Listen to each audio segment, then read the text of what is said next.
Oh, we're real? Yeah, go to.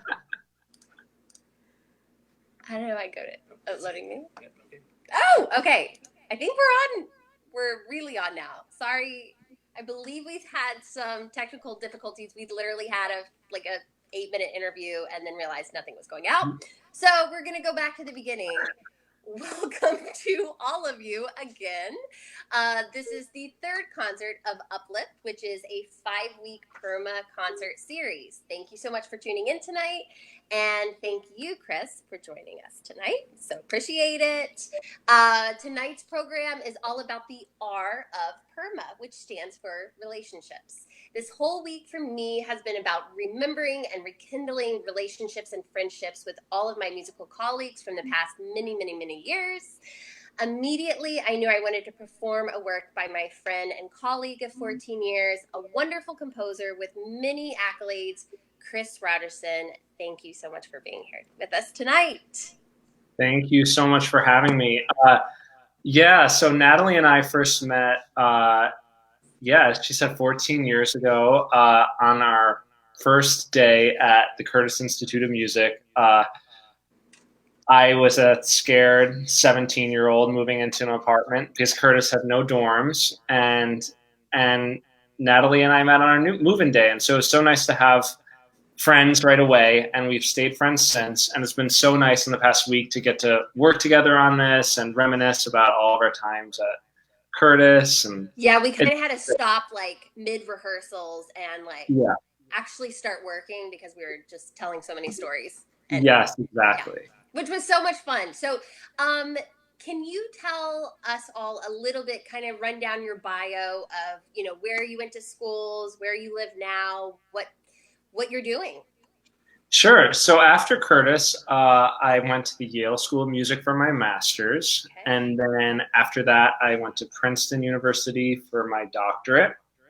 And then I moved back to Philly, and I'm now on the musical studies faculty at Curtis. So it's just kind of come full circle. I love Philly. I love living there, and I live in Center City now. Yeah. And now I'm down here visiting my mom and my sister, Oh, that's my brother-in-law, and yeah. cool. Yeah. Cool. So did you just got some sort of position, right? With Well, it was just announced recently that I'm the new composer in residence for the Allentown Symphony, which is not too far from Philly, which is nice. That's awesome. It's their first ever composer in residence, so And I hope I don't ruin it for them. Yeah, I think that's really cool because it's obviously something that orchestras are focusing more on now, which is introducing new music and like voices of today, which I think is so vital and important to incorporate that into repertoire and programming. So that's really neat that's happening. Yeah, I'm excited about it. I mean, and a lot of these positions, there are opportunities that are really great, like beyond the concert hall. I'm obviously excited to write for the orchestra, but it's also about getting to know the people in the community and going into area schools and all kinds of different things. Super vital right now too, especially in this climate with COVID and stuff. So the more attached we can become with our community, I think that's just so important right now. So that's really exciting. I'm so happy for you. So let's actually dive into the questions that some people submitted for you. So we have Joan Raymond, and her question is, composing a process for you like sitting down at a computer to write a book, or is it inspirational where the music just flows from your heart? It's a really good question. I think it's different for every composer. Yeah. I work at the piano, so I also think it's piece specific. So I have my own process, which involves a lot of time at the piano, and then when I've kind of exhausted everything I can do at the piano, then I'll go to the computer and try to get the music legible on the page for whoever the performers are. Okay. But a kind of like a different part of that would be the idea that you can compose for something that's not necessarily what the project is in front of you. So I might go and improvise at the piano and then use that idea 10 years down the road. Oh, interesting. And do So you write I'll, that down, or is yeah, like, okay. or actually, one of the things I do is I'll record voice memos on my phone that I'll return to, and I will just say like voice memo 158, and I'll go back to them and be like, oh, actually, that was not a terrible idea. Maybe I can use that. I really And hope you back your phone up. yeah, Yeah. that's a great idea. But sometimes it's just I'll come up with an idea that I like, but it may not work for the instrumentation, or it may not work for that specific project, or sometimes I'll get a commission for something really celebratory, and I'll come up with an idea that's like really sad and devastating, and I'll be like, oh, well, this does not sound celebratory, but maybe down the road. Um, That's so, so I think it's the process for me, at least, is very fluid in that way. interesting. Okay. Yeah, I remember when we were at school together, I would walk in to your apartment and you'd have like a huge monitor up all the Yeah. time. And so like I found it interesting because I guess, which is kind of silly on my part, but I always just pictured everything still being handwritten. And when I saw you like go from the piano to the keyboard, like the keyboard of the piano to the keyboard of the Mac, it was interesting to me because I at first felt like the whole digital thing was taking away from the magic of it. But it was amazing how easily you were able to import stuff into the computer, print it out, and then the music was right there in the musician's. You know what's interesting though is I've totally gotten away from that. Oh, really? Now I actually go right from the piano, and I actually will write things out on the page like manually. Like Wow. I'll sketch everything out by hand, Oh, and then I'll take that to the computer. oh, And wow. it seems like a weird step like backward in terms of efficiency, but I've actually found it's like, for me at least, it's more efficient. I don't really know why. I think it's just I like the I like the idea of being at the piano, getting the ideas down, and then like when I have to go to the computer, which again, this is different for everyone, but for me, that's like the most miserable part. Miserable part Yeah. is going to the computer and sitting at the computer for hours on end, inputting the music. Yeah. Then it's just like, okay, now that's that part of the process. But everything until then is almost totally separate. Oh, very neat. Okay, cool. It's cool to hear that your process has changed a little bit in the past. It has. I've gone more old school. Yeah, I like it. I like it. Okay, so we have the next question, which is from Linda Jones. What are your strongest influences and inspirations when you compose, and which of your compositions is your favorite and why? Which of my compositions is my favorite? Yes. Oh, wow, that's I know it's a. I'll answer the first question. part. Okay. So I would say my influence. I mean, this is a really difficult question. I always say that a composer is kind of an amalgam of their influences. So I feel like I have a lot. Definitely my teachers. So my teacher at Curtis was Jennifer Higdon. My teachers at Yale and Princeton have all been really influential. I studied with Jennifer for 4 years at Curtis, and then with Aaron Kernis and Martin Bresnick and Steve Mackey. They were all really influential to me. The film composer John Williams is a huge inspiration for me. I love his music. And then I really find myself going back again and again to Brahms, Mahler, Mozart, Bach. The classics. Yeah. So I seem to remember, and correct me if I'm wrong, but I seem to remember you used to say that Copland wasn't it? Yeah, Copland too. Yeah. Yeah. And again, like this is a complicated question because Yeah. there's also specific pieces that I feel like, where I've listened to a piece and I'll be like, this really shaped kind of the work that I do. Appalachian Springs for sure, one of those pieces. Shostakovich Fifth Symphony is definitely one of those pieces.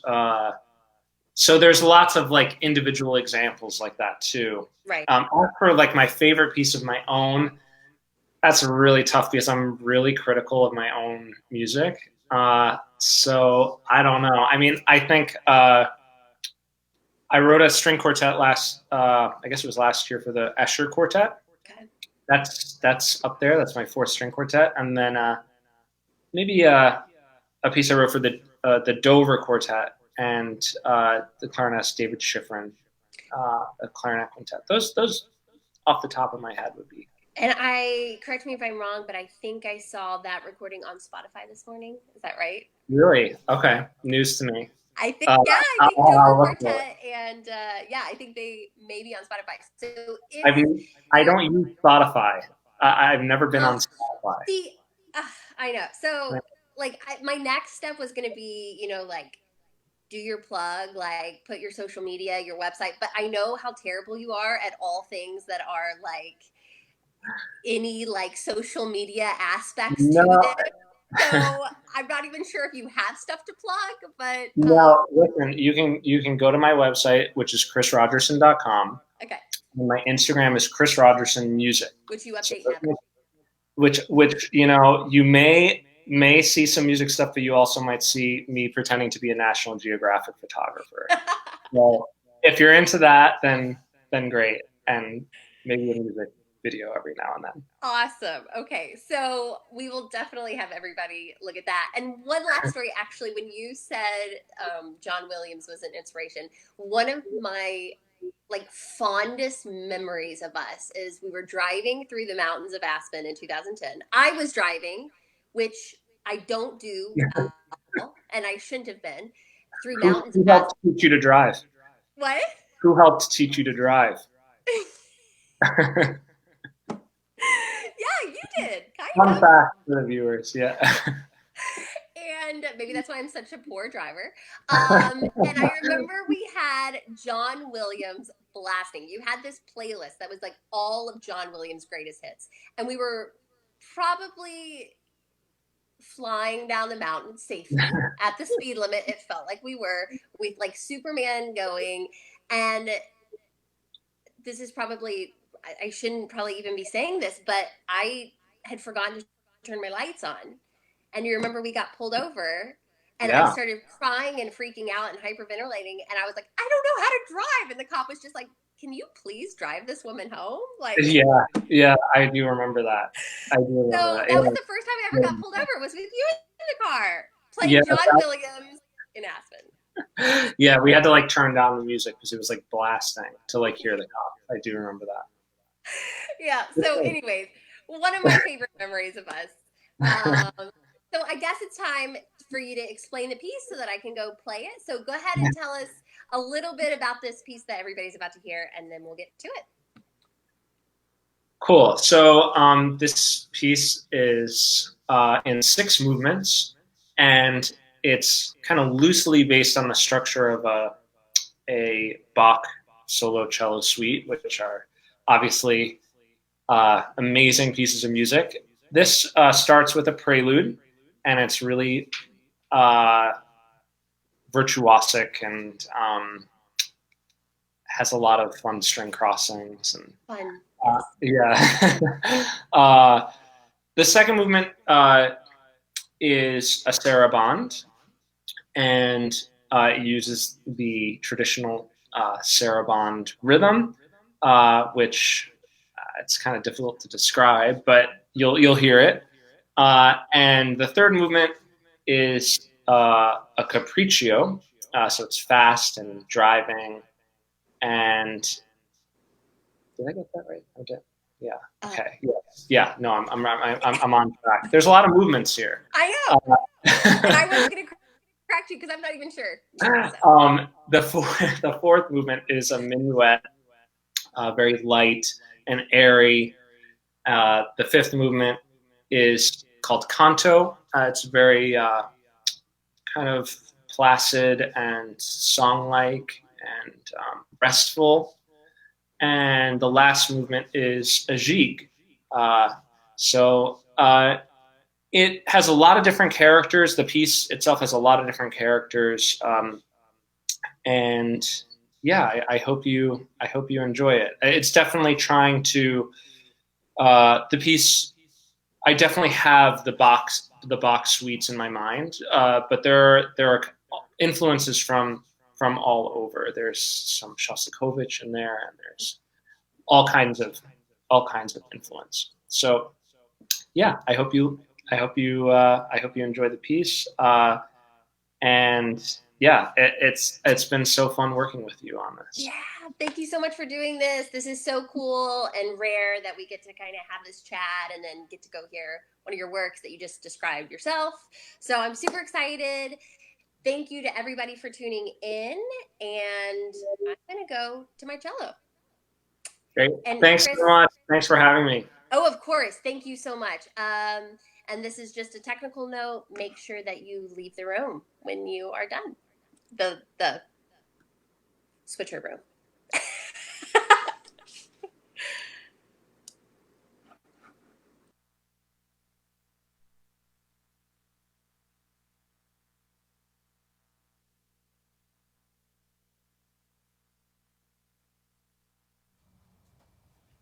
you mind starting the IGTV?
right.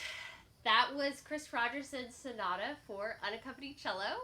I want to thank you all for joining in tonight, tuning in, and I hope you heard this discussion. If not, it will be posted on Facebook and YouTube, I believe. And yeah, I want to thank Chris for coming and talking with us and for writing this awesome piece. I hope you enjoyed it, and I hope to see you next week, next Thursday, 7:30 for the Meaning concert. Hope to see you there. Thank you.